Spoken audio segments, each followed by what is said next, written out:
Hello, ladies and gentlemen. Welcome back to Talos of Tech live on Twitch. I know I was not loyal to you guys. In the last stream, I was on YouTube, but it did pretty well, and I do want to try to keep. I mean, I'm not super reliable with it, but I'd like to keep YouTube in reminder that we do go live on Twitch because um, a lot of people don't like moving social medias. They're not comfortable with it. But either way, I was like, let's just once a month remind people that we do live streams. And if you don't get your question answered, here's Twitch. Because these streams are always much, much smaller. It makes sense. Twitch is a smaller platform, less followers on there. But either way, I prefer Twitch as a streaming platform regardless. Just because they make donations much easier. And I like being diversified on multiple platforms. Anywho, but how's everybody doing? It's a Tuesday. This for me is a Monday because we usually have Sundays and Mondays off. So if you notice, upload schedules are always a little off on Sunday and Monday. It's because those are the days I just take to be with my wife and get stuff done. We just did a bunch of our taxes yesterday. Those were not fun. The federal tax hit us hard, but that's life. That's part of being an adult.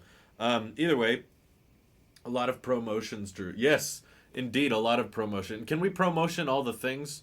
Speaking of promotion, that's why iPad Pro got favorite Apple product title. Until iPhone starts doing some of the stuff the iPad's doing, I honestly think if Apple just prioritizes those two things, if they just do promotion and USB-C on the next iPhone,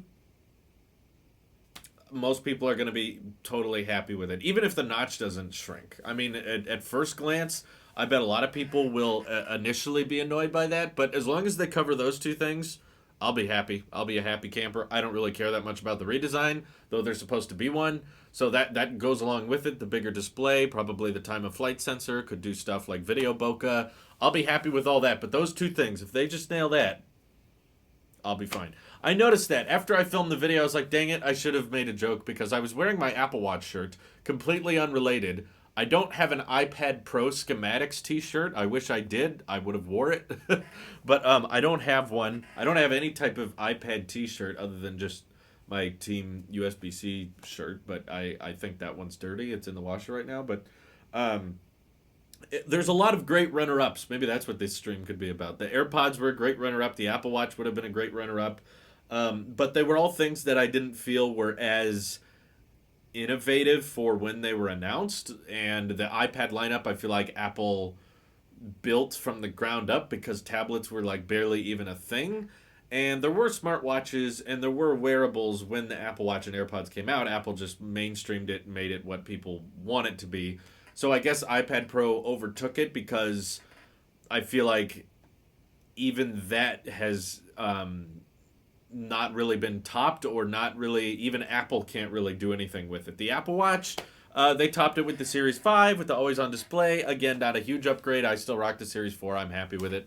But the iPad Pro felt like something that they're going to have a very hard time in the future. It's something I see as being industry leading right now, even though it's almost 2 years old.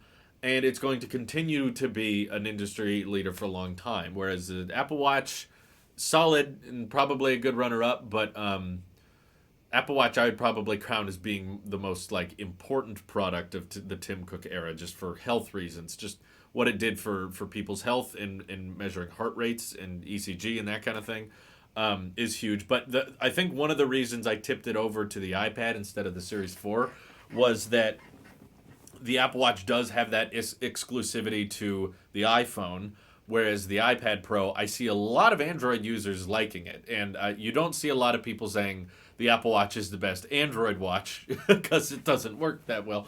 But I have seen several YouTubers claim that the iPad Pro is the best Android tablet, even though it doesn't run Android.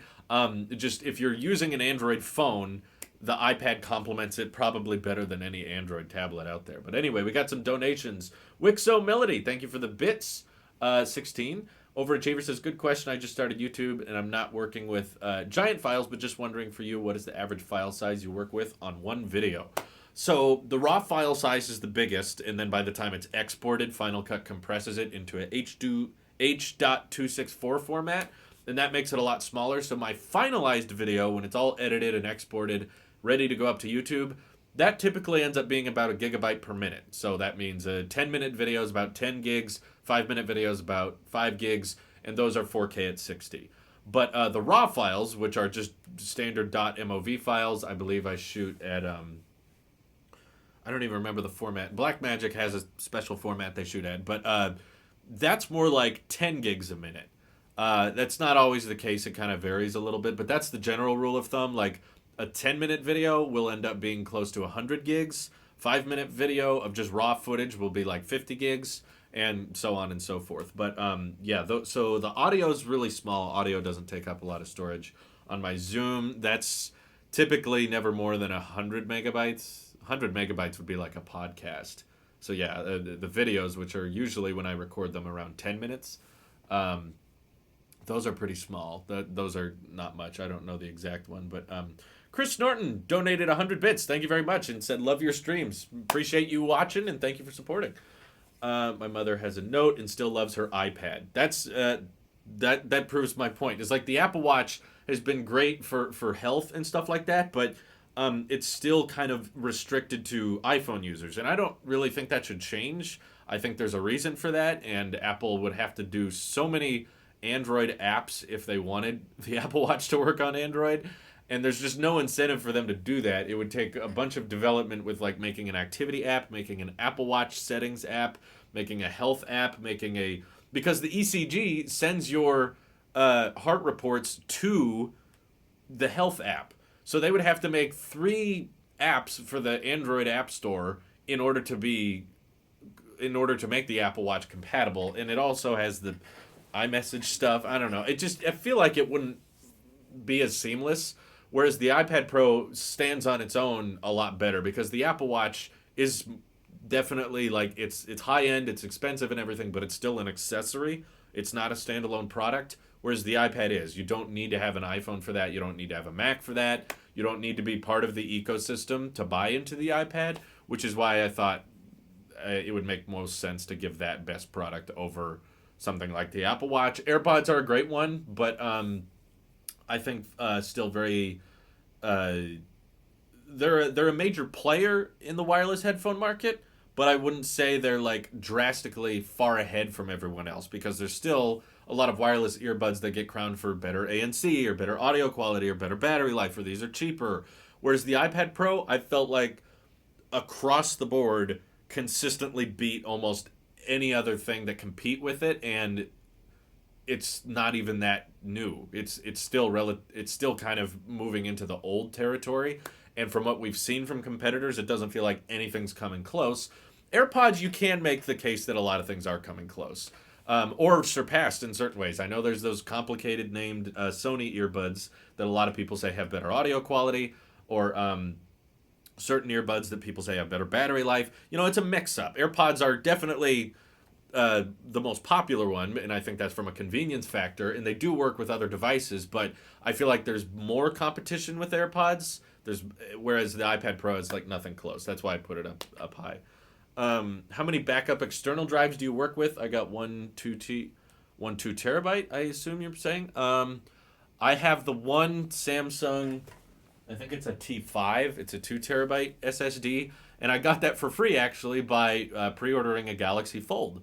I pre-ordered it, and then they canceled it, and they refunded me in-store credit, and I used it to buy an SSD, which has been helpful. I used it today actually.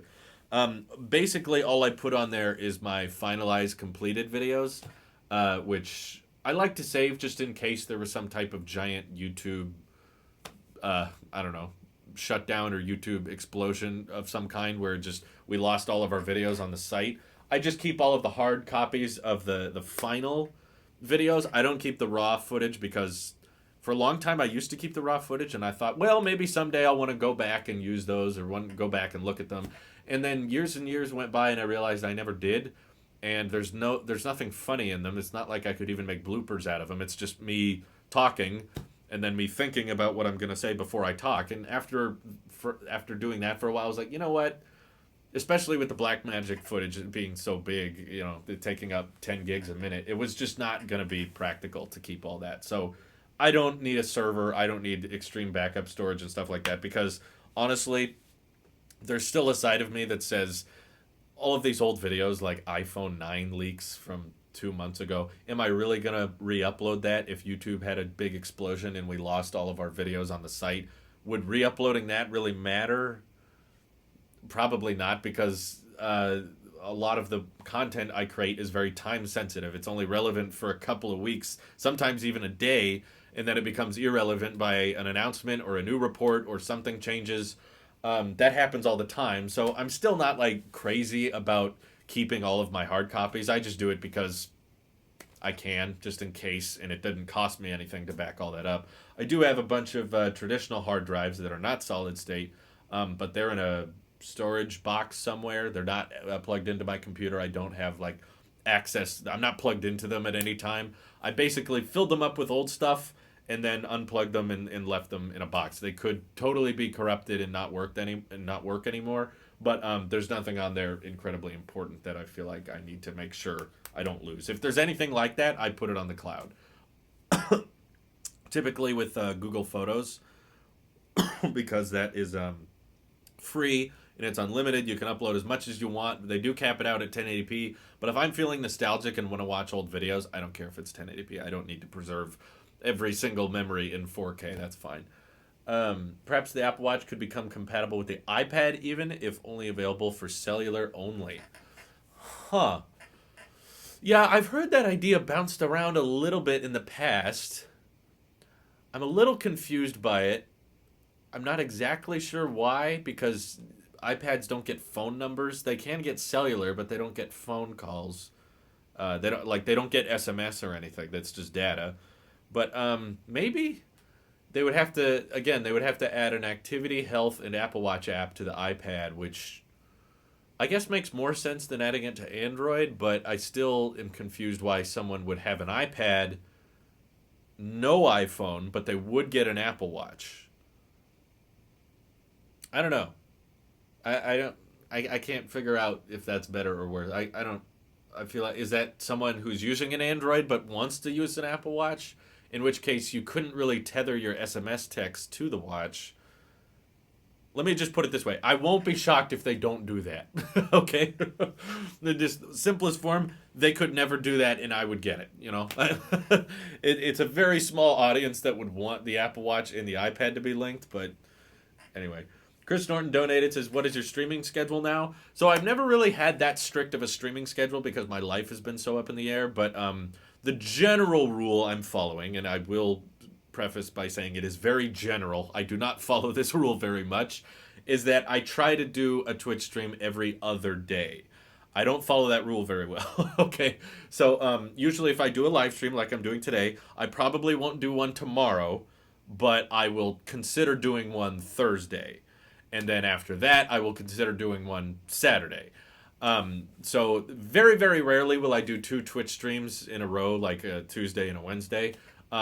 So if you see one today, you probably aren't going to see one tomorrow. But the next day, I will try. Something may come up. I may get busy. I may have a doctor's appointment or something. Things happen. And Twitch is not my primary source of income. I'm definitely a YouTuber first, streamer second. But I do enjoy Twitch. I want to stream to Twitch. In fact, we talk a lot about, like, in the long term, what one day, like, me, if something came up in life and I had to take a step back from the amount of time I spend doing my job, and like I didn't have as much time to do YouTube videos, or something happened, like we're talking way into the future, maybe when I retire or something like that, I would more than likely just want to become a full-time streamer, because that profession interests me. I like the idea of just, I care about YouTube and I love doing edited videos. That's definitely where I think I have more of a passion. But at the same time, I watch a lot of streamers, and I have streaming friends in my personal life, and that just managing one account and not an entire network does sound a little bit appealing to me. I don't think I would just quit the network and just do one Twitch, but I kind of like the idea of just like, you spend, I don't know, 6 hours a day just streaming, doing whatever you want. You can just talk, you can watch videos, you can play games, and I watch a lot of streamers that do that, and that does sound fun, and it may be something I do in the future when I'm old and I can't edit as fast or something, or I don't know, maybe Sometimes psoriasis can cause arthritis, and if that happens, then maybe I can't use a keyboard and mouse as much. I don't know. Just something in the future I may consider doing is just becoming like a full time streamer. Way in the future, though. I'm not talking about 5 years from now. I'm talking like decades from now. Who knows? Um, Hold up. No new app should be added to the iPad until we get a calculator. Good point, Scott. Let's get a calculator on the iPad first, please. Tech Roar says, how do you prepare for tech videos? I find that I have to write notes with tons of talking points, which makes video presentation really cumbersome. Any tips on how to quickly prepare for tech YouTube content? That's a good question. Probably the best thing to do is just keep on doing it, because I used to script my videos like way back in the attic days. I would write everything down I wanted to say, and I would add things occasionally. I did not follow the script very closely, but after doing it over and over and over again, I started realizing that I didn't need a script, because I would write the whole thing out, and by the time I wrote the whole thing out, I knew everything I wanted to say, and I would start recording the video, and I was barely even looking at the script anymore. I realized I was just saying everything that I just wrote down, because that process of writing everything gets your head in the mindset of these are the things I want to bring up. And once I realized that I have all these other channels I want to work on and I don't want to spend too much time on one project, that's when I stopped scripting videos entirely. Occasionally, again, one out of every probably 20 tech videos, I will jog down some notes, but it's definitely more of like PowerPoint things. It's not like a big script. I will occasionally do that just to make sure I bring up things, because there are times where I do a whole video and I start editing it and then I'm like, oh shoot, I didn't bring up that point I was thinking of. So occasionally I will write down points, but for the most part, 19 times out of 20, I just pick a topic, and usually if it's a topic that I have enough opinions on, I'm sure I can do a full video on it. There's certain topics that people suggest that there's nothing to do, like there's not enough to talk about for a full video, but just with experience and just doing it over and over again, you will, if, in my opinion, you don't have to do it my way. And some people don't like the format of my videos. A lot of people don't like the constant jump cuts, and a lot of people prefer more thought out, less jump cuts. Just sticking to the point and writing out a script. And there's nothing wrong with that. I don't have anything against those creators. There's a lot of YouTubers that do that I watch, but it was just my desire was to make something that moved very, very quickly, didn't waste much time, and got the most amount of information possible. So that's why I edit the way I do, and that's why I don't care that much about having tons of jump cuts. But for me, at least, in time, I figured out that I could just kind of ad-lib everything. And sometimes when you're filming the video, you bring up points that you didn't even think you would bring up, just because you're talking about it and you're bringing it up out loud, and then your brain starts moving and your mouth starts moving, and you're like, hey, I got all kinds of ideas or jokes or topics or points on this subject, and I'm just going to let them out and make sure I don't go for too long. What I realized was it was kind of a time-wasting thing for me to write a script, read over the script, and edit it, and then film it, and then edit it on the computer. I realized I could merge two of those processes if I just filmed the video, spewed out as much crap as I could possibly say, and then on the computer, I could edit out all of the points that didn't really matter, which is kind of what I do today. I'll say a lot of things that don't make it into the final video, but that saves the time of writing out a script and editing it, because there's so many jump cuts, which makes my videos very modular in a way, because it means that if there's a tangent or if there's a point I go off that doesn't really make that big a difference, I can just remove it from the video, and since there's so many jump cuts, it doesn't really intrude on everything.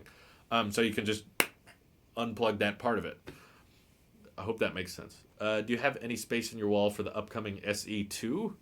I'll probably get one. I think I'll definitely get one for reviewing purposes, just because it's cheap, and any iPhone that comes out I try to buy, not just to use for my own purposes. Typically I don't keep them, actually. Most iPhones I buy, I just review and then send back or sell or do something with, like give them away or something like that.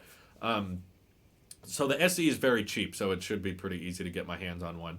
I don't know if I'll keep it. That's kind of up in the air. I'm not going to switch to it over my Pro Max, but my wife is still using her iPhone 6, and it's been giving her a lot of trouble lately, so I've run the idea by her that maybe she should switch to the SE, because she likes the iPhone 6 form factor. She likes how small it is. She just hates that it's slow and the battery life sucks and the screen sucks, and she just hates that it's the old part of it. So I told her, like, hey, this new one's coming out. You could buy that one and you'd be good for like 6 years. Like, you wouldn't have to buy a new one for a long, long time. But she's still like, hey, I mean, an iPhone's an iPhone. That's going to cost us money. We don't have to spend as long as I keep using this. So she might not keep it. She might. I don't know. We'll see.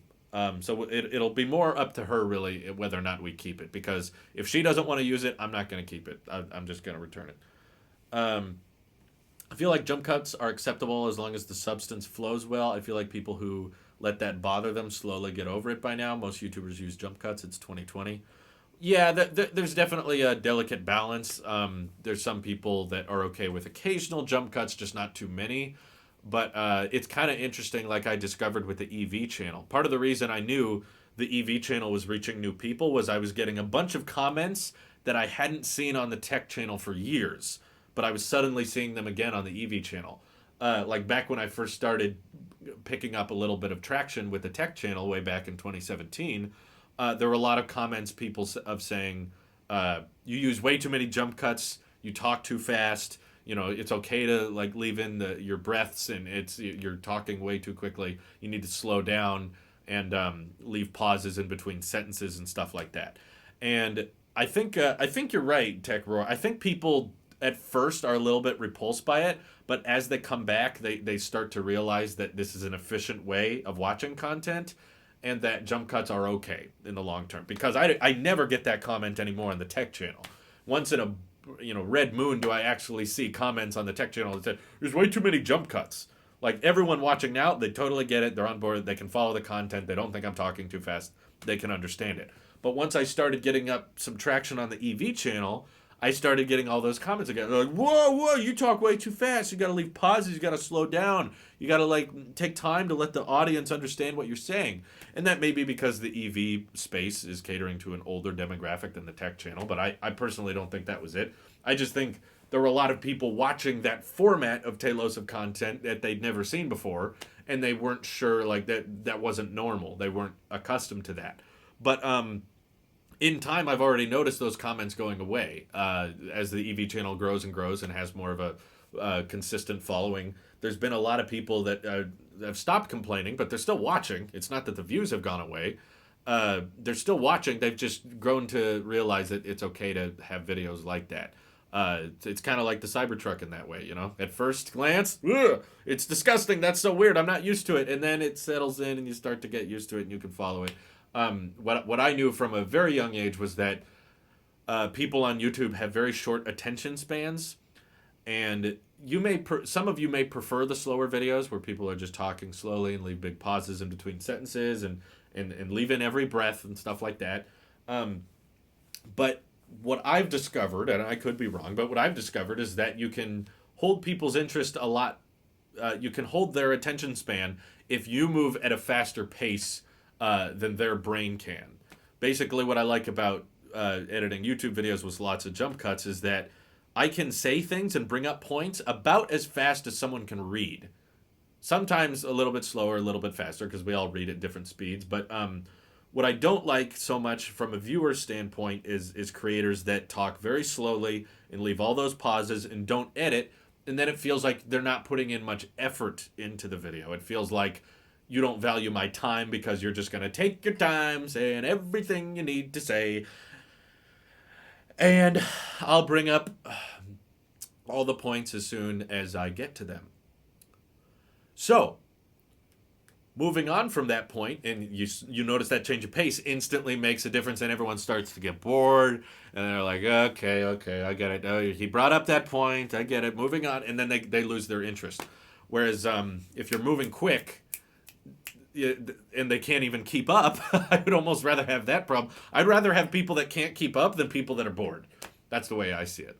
If you can't keep up with the videos and you can't process what I'm saying fast enough, then there's plenty of other YouTubers on the platform that don't move that fast that you can watch. Whereas I don't think there's a lot of creators that move faster than I do in regards to just how much information and how many words I'm speaking a minute. Anyway, I've been using the 30-day trial version of Final Cut Pro on my 2018 MacBook, and sadly, the performance is not great due to the computer being so thin and can't cool properly. So I might just stay on my iPad Pro with LumaFusion. What do you think of this? Yeah, the 15-inch MacBook Pros definitely weren't as fast. I don't know if you got the 15-inch or 13-inch.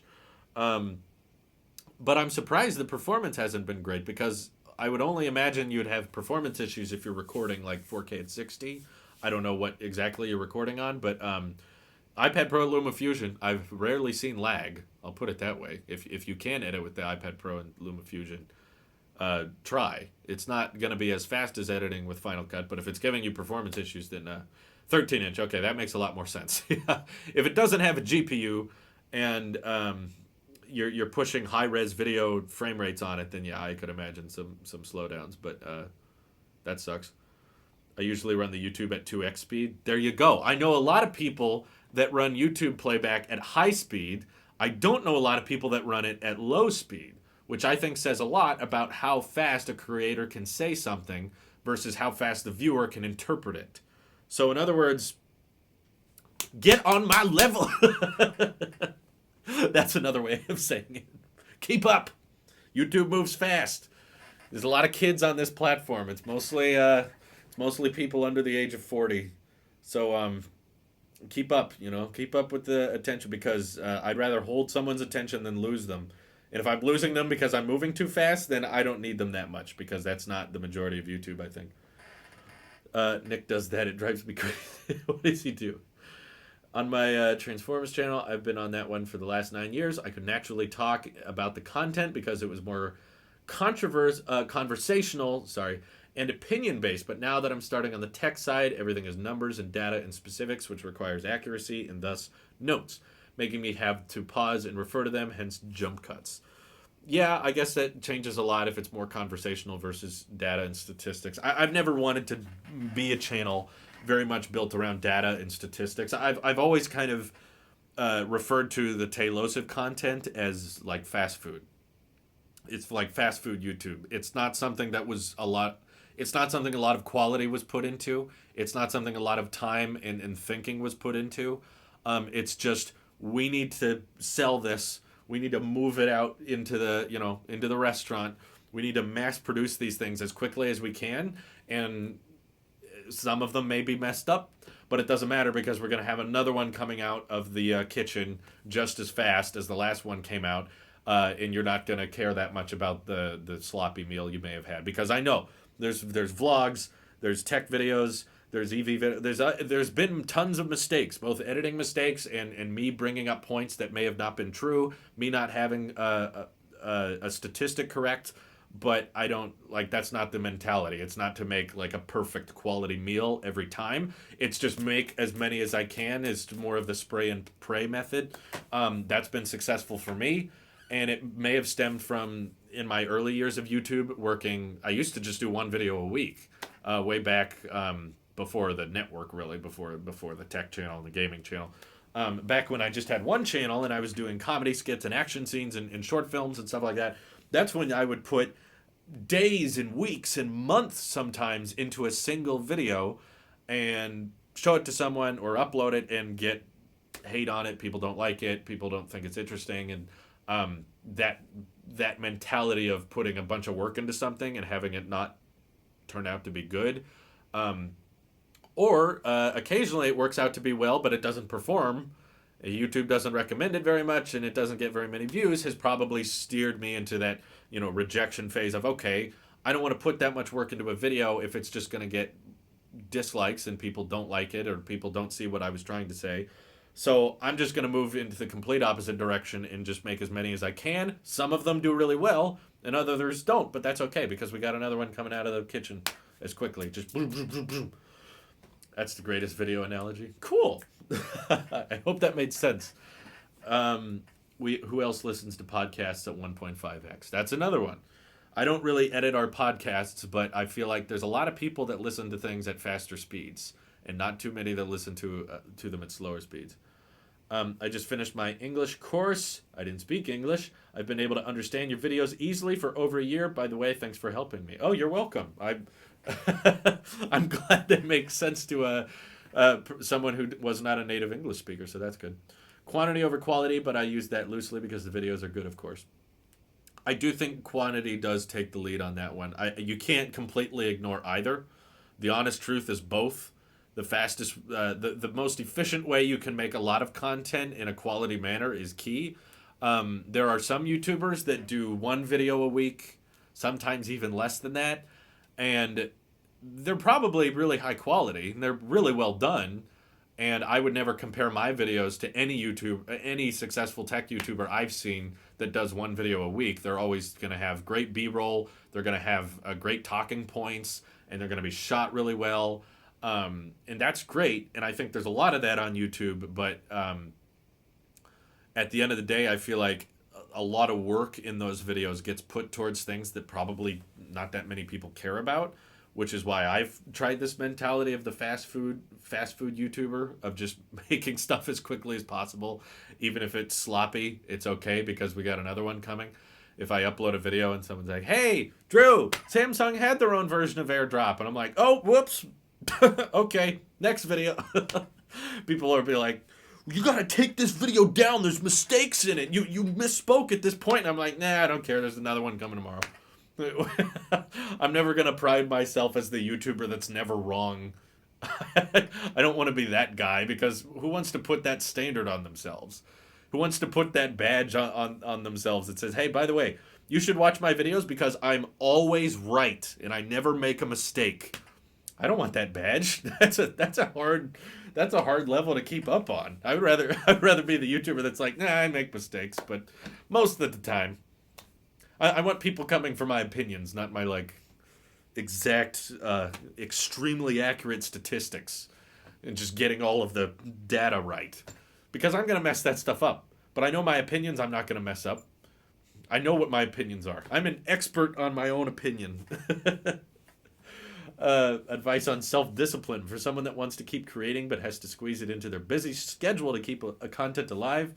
I went on a big break and having trouble making myself get back into the momentum, especially that I've got 2 channels now I'm trying to grow. Okay, you've got all the hard-hitting questions today. Self-discipline is not really something you can hear the right words for. Self-discipline is like a muscle. It's like something you have to exercise. It really just comes from. I don't think there's a certain number of words that just inspire people, but something I taught myself from a young age that kind of helped me with self-discipline. It may not work for you, but what worked for me was the little moments. The little moments are when you're tired, you got home from work, you got home from school.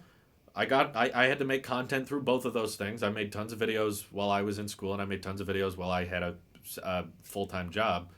And the little moments are when you're tired, you get back from those things, you just finished a major project, and now you sat down, or you just flopped down on your bed or on a couch. You're tired. You stopped, and now you don't know what you're going to do next. And your brain's trying to decide, should I go eat a bunch of junk food or regular food? I don't care. For me, it was junk food. Should I go eat a bunch of junk food, watch a bunch of YouTube videos, and just be lazy for the next couple hours and take a break because I've been working really hard? Or should I use this time to make content or work on that project that I've been neglecting? That's everything. Okay? This is Drew's TED Talk right now. That little moment when you sit down and you can't decide what you're going to do next, that is where you are closest to your truest form, and that's when you have the most potential growth for self-motivation. Is when you can't decide what you're going to do next and you reach that crossroad. Yeah, you've been working really hard. Yeah, you were just at school. Yeah, you got homework or you just did a bunch of stuff. I don't care what it is. You're tired. You don't feel like doing that because you're exhausted or you just did a workout. You're exhausted. But that little moment when you're sitting on the chair, laying on the couch, about to watch a video, about to check Twitter, about to watch this Twitch stream, I don't care what you're doing, and you can't decide if you're going to take the lazy route or if you're going to be even more productive than you already were today. That stems your entire future. And I still think back to those moments, and that kind of keeps me going. And I mean, it helps that I've had mild success with my YouTube channel. I think it's safe to say. I'm not going to say I'm no Mr. Beast. I'm no Marquez. I'm not a extremely successful YouTuber, but I've done pretty well for myself. It's my full time job, and that's what I wanted it to be. And I thank my older, my not older, my younger, dumber, uh, less wise self for being able to take advantage of those little moments.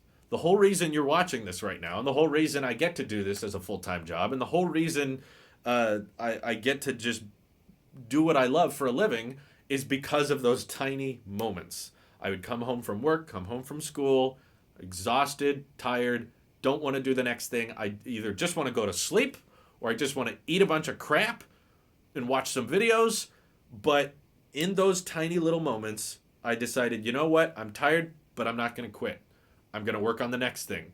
And in the long term, I may be grateful. In the short term, it's really going to suck because my legs are sore.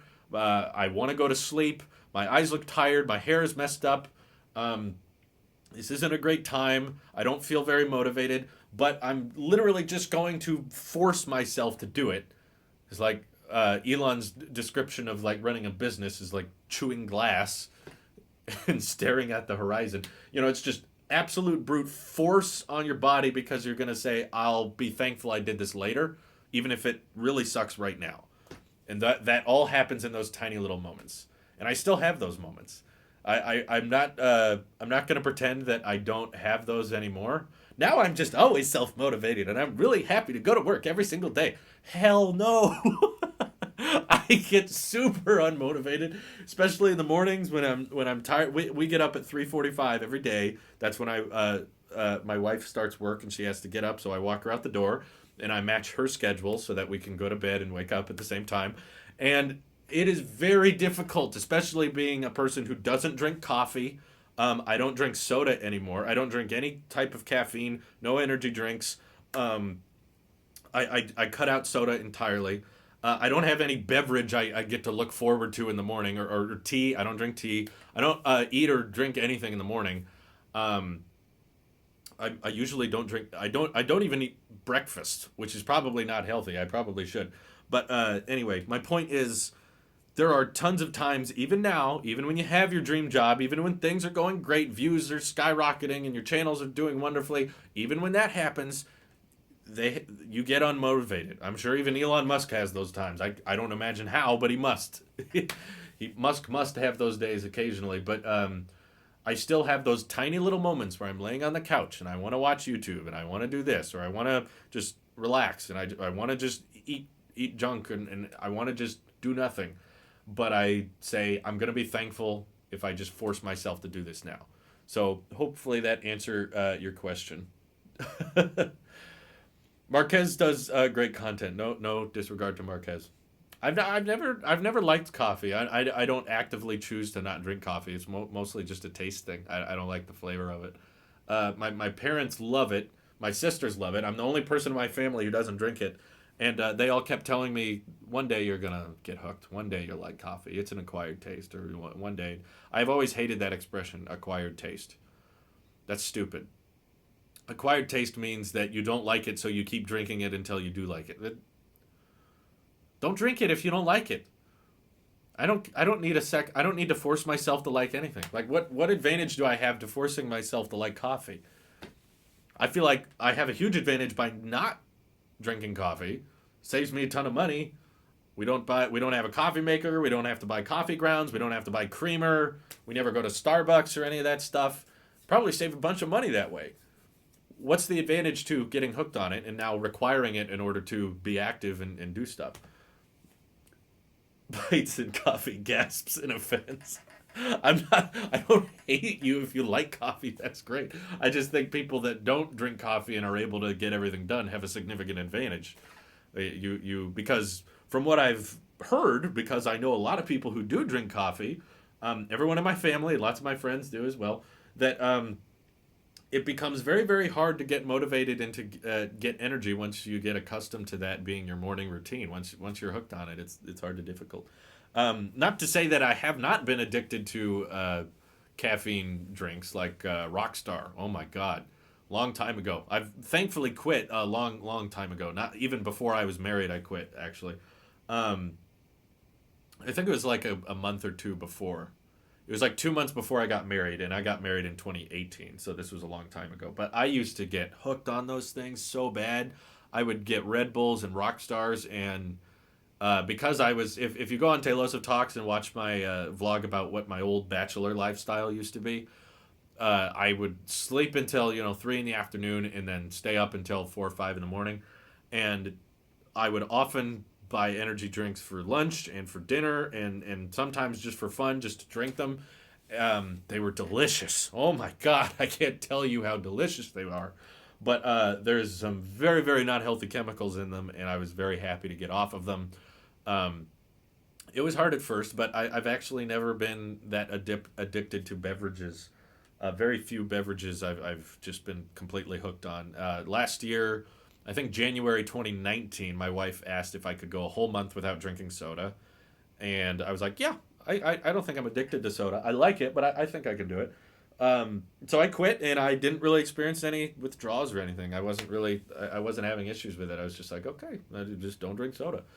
And that wasn't a challenge. And then in 2020, she just was like, you know what? What if we just don't drink it at all? How about that? And I was like, I kind of like soda though. And she was like, how much do you like it? Like, you really don't want to, you're like, I'm going to cut out soda. Like, do you really like it that much that you're not willing to do that? And I was like, more to just prove a point that I was not addicted and I didn't care that much about a substance. I just said, you know what? Yeah. You know what? There's really nothing health wise beneficial to it. And I eat a lot of junk food anyway. I don't eat that much, but I don't have I probably have more of an addiction to food substances than drink beverages, but we're getting off track here. Uh, let's see. Thought about that. Just do it. Yeah, Shia LaBeouf intensifies. Just do it. You hit it on the nail. Described it with perfection. That's a fantastic way to put it, Drew, and you're right. I just have to do it. Just do it. Motivating words. How do I get self motivated? Do it. Just do it. I don't know how else to do it other than describe the little moments where you can't decide what you're going to do next. That's everything. That's what dictates your future. Because of how I forced myself to make content back in the attic days, in those tired moments, that's why Taylosive is what it is today. Anyway, since you wake up at 4, do you have any early gyms near you? Working out always gives me energy. I too hate coffee. I don't know how people like it so much. I think fitness is the perfect way to wake up, rejuvenate, and relax. We're like twins. We're not, actually. I do not work out in the morning. I work out later in the day. I don't eat in the mornings because I practice intermittent fasting, or I do fasted cardio beneficial for athletic weight loss. I'm finally back to wrestling weight class. No, I don't like gyms. I think they're a waste of money. It's like paying for gravity. You can work out without a gym.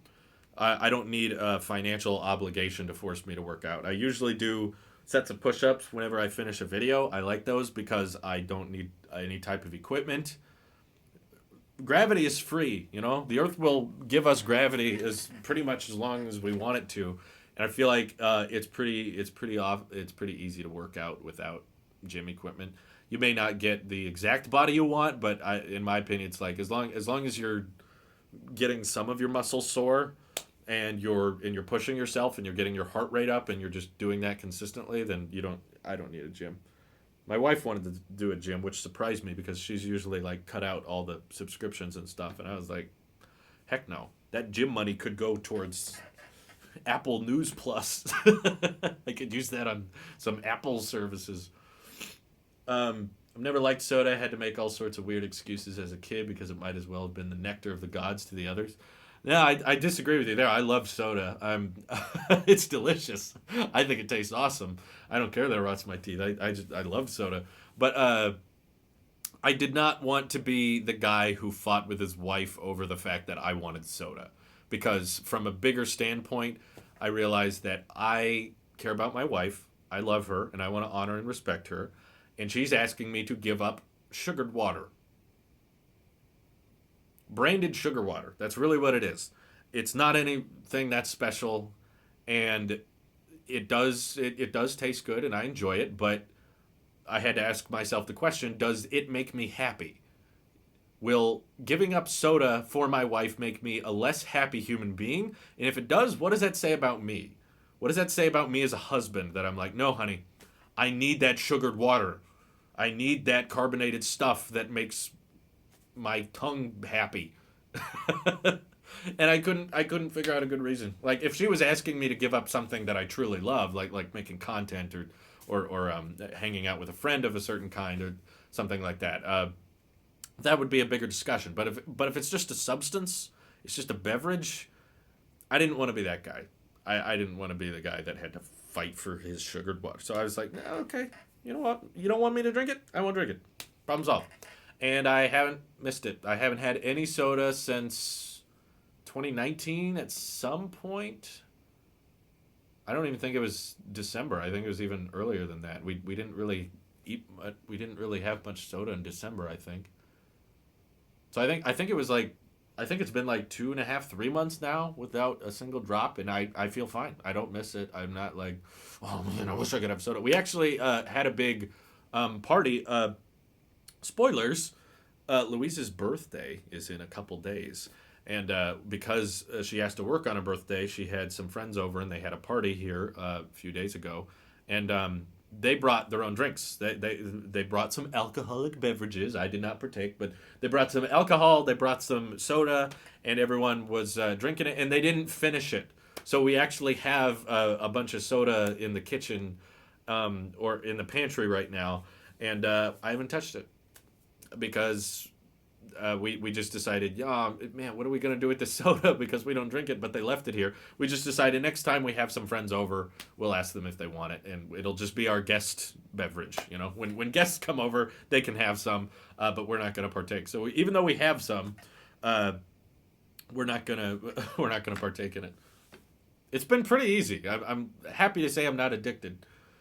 My birthday is soon in a couple weeks. I think it's what's today? The 4th? Is today the 4th? I don't even know what I'm looking for. Calendar. Oh, it's on the iPad. Yeah, it's the 4th. My birthday's in less than 2 weeks. It's the 17th. So yeah, I guess we got 13 days until my birthday. MKBHD unboxing the Mac Pro with wheels on Instagram. I can't believe you can't lock. And I was like, why are you buying wheels if you don't want them to rotate? I mean, I can get it. Like, you want the option to rotate, not like rotate at all times. I don't know. Maybe it's a stupid complaint, but I think anyone who spends that much on wheels, I mean, I don't. I wouldn't. I think the whole purchase is stupid. So, how often are you moving your Mac Pro? That's a good question. But not like up on a stand. Like you're not buying a rack. You're not buying a Mac Pro that's on like a big tower, like a big what are those called? Dolly things, like a rolling station. But you want it to be like on the ground, but you also want it to roll around. That's my question. Like how honestly, how often do you need to roll that thing around? I don't even if I wanted a Mac Pro, I wouldn't buy the wheels. That's $400. Future space capitalists furiously write notes. Yes. That's what a gym is. I mean, most people, I feel like you subscribe to the gym not because that's the only way to work out. I think it's more so that you have a membership, so you feel like you have to go. You feel like if you don't go to the gym and work out, then you're wasting your money because you are. It's true. If you don't go to the gym, you're wasting your money because that's the whole purpose of having a gym membership is to go and work out. So it kind of gets this obligation thing to get you to work out, and I don't want to do that. I don't like that requirement. I would rather be the self-motivated guy, and I'm not. I have lost weight. I don't know if anyone has noticed. I haven't lost like a lot of weight, but in the past couple months, I have dropped a few pounds. I'm trying to remember the exact. Over 10 pounds, not much, but I just mean like that's all from just self motivation of just changing diet, working out more, going on walks, going on runs, push ups and sit ups, that kind of stuff. And I don't need to drop like a bunch of weight soon. I'm young, I got time, and I'm good with just just going lower and lower over time. Let's see. I have at least 6 Cokes a day. Can't get enough of it. Wow. I never had that even at my best. I've never, even when I drank soda, I never just bought it and kept it in my fridge or anything like that. Even when I was a bachelor, I never just bought soda. I typically only time I got soda was if I was at a restaurant. But I never treated it like groceries. I know some people that do, that treat it as something they need to have in the fridge at all times and in the pantry. Uh, I'm still allowed to drink certain sugary drinks. Not very often, but we still partake in things like juice or lemonade. We don't go out and buy them, but we partake in them. If we're at a restaurant or something, I'll get like a raspberry lemonade if we're celebrating something. That's about it. I can't tell the difference since December. Okay, well, December I did not lose the majority of the weight, but if you go back, look at some of my videos from January of 2019. It's a little slimmer. It's not by much, but it's a little bit. You can barely notice it. It's a little bit there. Oh, you said you can tell a difference. I'm sorry. I read that wrong. Thank you. I'm glad I look better. Maybe people like me fat. I don't know. Did you put your iPhone underwater in the last vlog? I did, and thank you for the Twitch Prime sub, RCA950. For those who don't know, the 11 Pro Max is actually one of the most water-resistant phones on the market. Not the most, but one of. It can survive 4 meters in water for up to 30 minutes, which is significantly better than than the Galaxy competition, to be honest. I think the Samsung phones are more like 2 meters. So the iPhone is double that, and Apple's water resistant ratings have always been kind of generous compared to competitors. So I bet it could last more than 4 meters underwater for over 30 minutes. So yeah, I went. It went underwater. I went canoeing with my dad. I stuck the phone all the way under, and it actually got some pretty. It wasn't super sharp, but I caught some underwater shots. I was hoping. I did it a lot actually. I was hoping to catch videos of like a fish or some otters. I thought that would have been really cool if because the water was really clear in certain parts of the river we were canoeing in, and I was really hoping that if I stuck the phone under, I could catch something moving around, and I never did. The phone's perfectly fine. I've used it since then, and the microphone's fine. The speakers are fine, and everything. It's true. The water resistant claims hold up, and I was nowhere near 4 meters deep. I was holding it like 6 inches underwater. I was not dumping it. But my biggest concern was dropping the phone because the canoe we were in is not, super stable. Canoes are kind of a balancing act. You can tip a canoe over just by leaning the wrong way. And so we have to be kind of careful. And when you're petering on this canoe and I have oar in one hand and my phone in the other, and we're kind of balancing like this, I was worried I was going to drop the phone. That was my biggest concern because the iPhone is water resistant, but it does not float. And there were big portions of that river that were very deep, and I could not have just jumped in. Not to mention it was cold. We're not in summertime here, but let's see.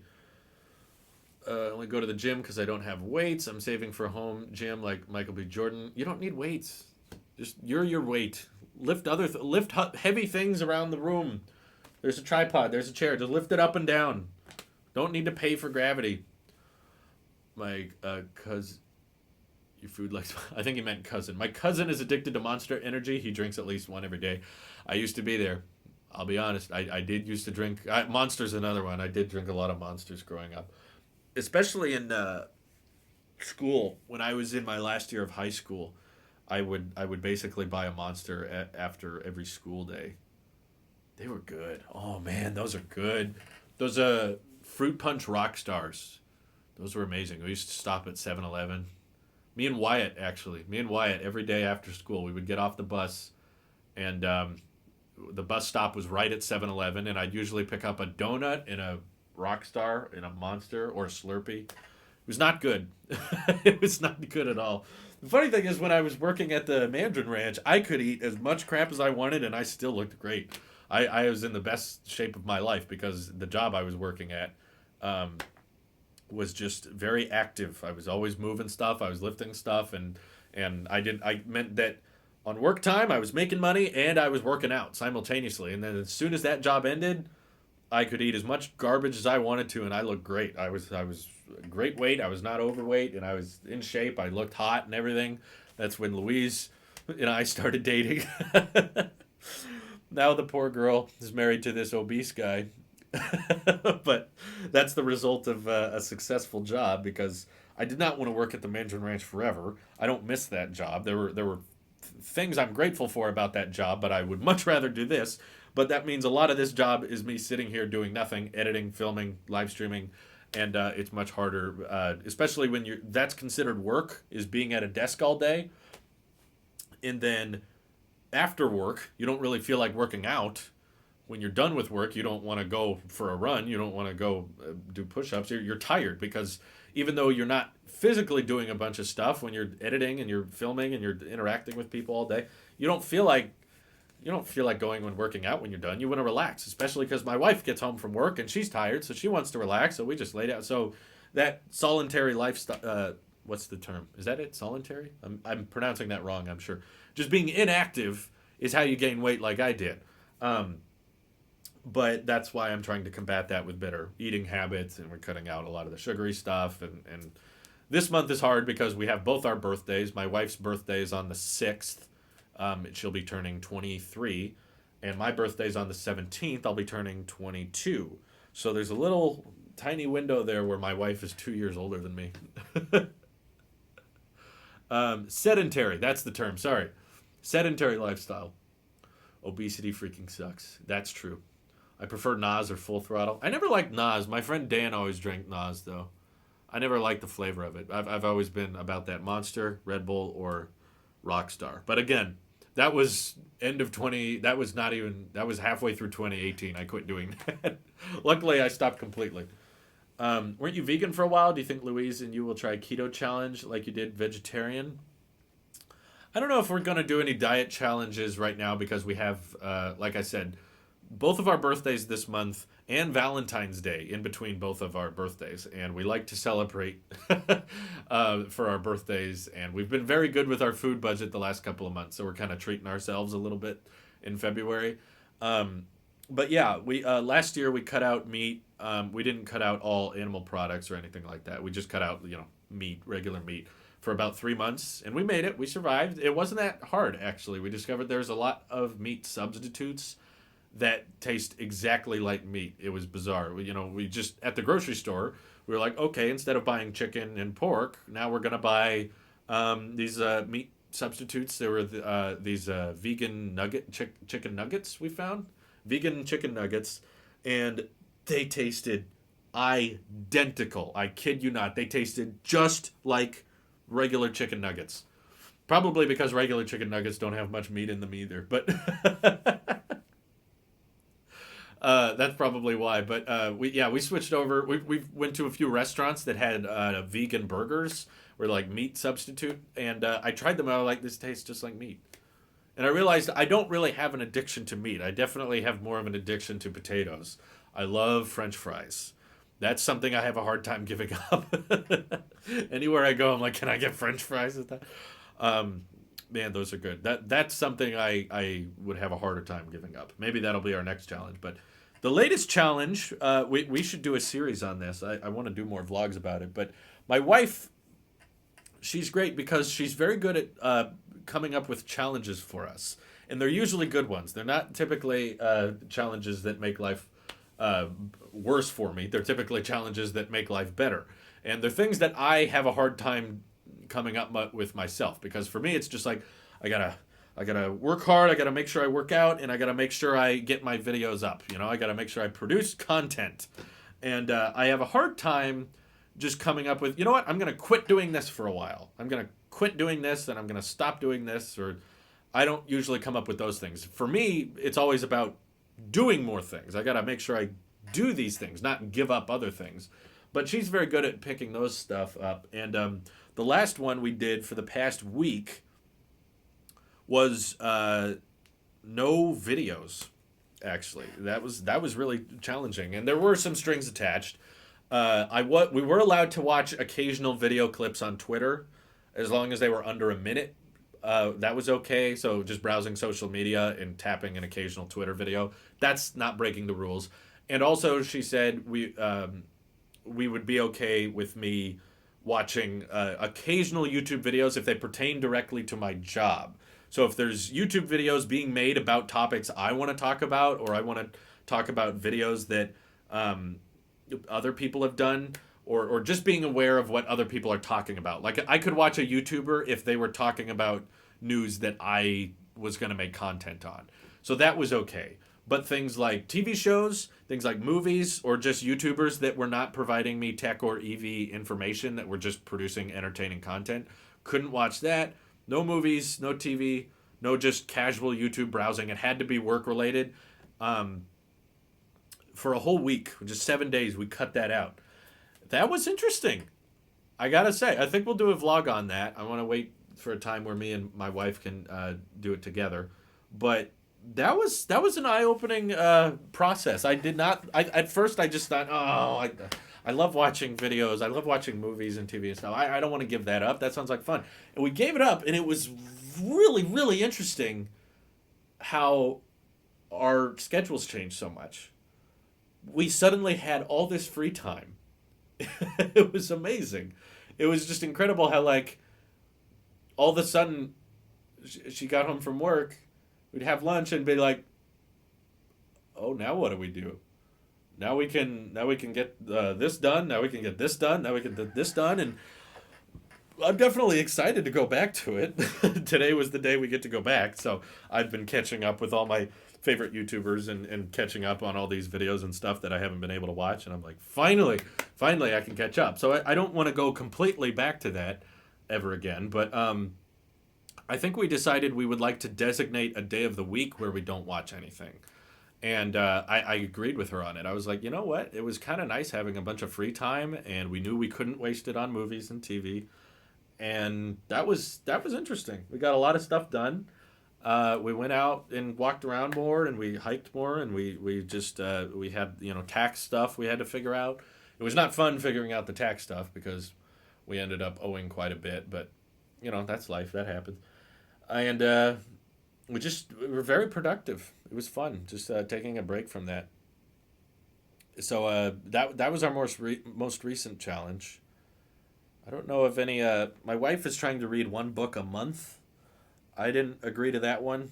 I'm terrible at reading, but more recently we're trying to do more Duolingo, where we're learning Spanish together. So I'm making my way up the ranks and learning Spanish slowly. I did take 2 years of Spanish in high school, so I'm going pretty quick. But I definitely I forgot most of it. I know very little Spanish. I definitely am not a fluent speaker. But why is the stream category as IRL? Because it's in real life. This is real life. I don't know. Science and technology it doesn't really fit in with what we're doing here. But I've not tried the Impossible Whopper, but I have tried meat substitutes that are made of basically the same stuff. You tried Bang Energy? I'm surprised you're not sponsored by them. No, I've never actually tried a Bang, but I've heard of them. I think the Bang Energy drinks kind of came out after I quit. I don't really recall them being a thing back when I was drinking them. Does Louise like working a 9 to 5? Do you think she'll ever run and take over food? What are your thoughts on other producing content using the branding? More money in your pocket to make the content you want to make while simultaneously growing your business. No, we're kind of maxed out with as many channels I can keep active, and I'm not doing a great job keeping them active. And it doesn't really make sense to work on little side channels that aren't monetizable, because then you're not making money. You have to reach those YouTube thresholds in order to get to a point where they're profitable. But we're doing that with Tech, EV, and Talks. Those are kind of the three main ones. And then the other channels I just try my best to make time for. But again, I have a hard time trying to find time for them. So don't really have much else planned for other Tailosive channels in the near future. If we do, I would have to hire some more people. But that's not going to happen for a while. So wouldn't count on it. Just trying to make more content for the channels we do have. I wasn't crazy about starting an EV channel, but in hindsight, I wish I would have done it a lot longer ago. But anyway, thank you for the bits, Wixo Melody. The Impossible Burger and Whopper have the same calorie count. Oh, that's cool. I'd like to try one. I enjoy meat. I enjoy burgers of pretty much any kind. But I've tried meat substitutes and also found them very delicious. I can't really tell much of a difference. Like I said, those vegan nuggets we found were delicious. And I bit into one, and I was like, "Honey, are you sure these aren't just chicken?" She was like, "No, it says right on the box. There's no meat in it." And I was like, "It tastes just like chicken." It was bizarre, but we're eating meat now. We're not on that challenge anymore. She makes really good chicken. She does a really good seasoning on chicken, and she's a diehard fan of fried chicken. She loves fried chicken. Um, Turn into or become a future Verge, Vox, or Bloomberg? No, I don't think so. I imagine life dreams have changed quite a bit. I imagine Taylosive is just gonna be mostly me and maybe a few other people. I don't imagine it being a big brand or a big publication in the future. It's probably just gonna remain me and a couple other people for the next few decades and probably ever. I don't know. We'll see. Drew's gonna run for president. Heck no. Which Oscar movies did you watch and which did you like the most? I don't even know what movies got nominated. I don't even know. I've heard of Kentucky, yes. But anyway, I got, speaking of other content to work on, I got to get going, guys. But I appreciate the donations. I appreciate the Twitch Primes. Thank you very much for supporting me. I enjoyed doing this. And wow, Tesla stock is at 960. Man, good luck for those of you who have invested in Tesla. Great job. I have nothing invested, so dang it. But oh well. Thank you guys for watching. Hope you have an excellent rest of your day. Take care. Bye-bye.